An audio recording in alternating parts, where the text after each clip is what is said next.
Sozanda do'stlarimiz bilan bellashuvlar boshlandi. Katta akajon. 3 ta do'stimiz tashrif buyurganlar. Mukofot pulimiz 500 ming so'm. Bitada go'sht kesib berishadi. Hamda 500 mingga chiqishadi. Do'stim qayerdan edingiz? Yozavonli bolalar qo'llab-quvvatlab turasiz. Yozavonli opalar, singillar, akalar, ukalar.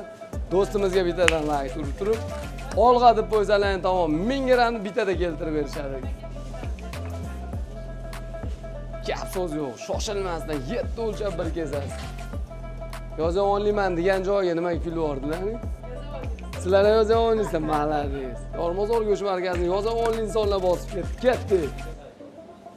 Ko'p bo'lsa oling, kam bo'lsa qo'shing. Bamaslahat, xudo xolasa. Ammo vaqt ham trendda bo'ladi, va shokoladlar yeyotganlar. Nima deyapti do'stim? Yozavonli bolalar bir kesar bo'lishadi. Uni mayda juda qilib o'tirishadi. Bitta urishadi tamom. Bormi do'stim? Yaxshi o'rta. Voy. Yomon bas o'rta.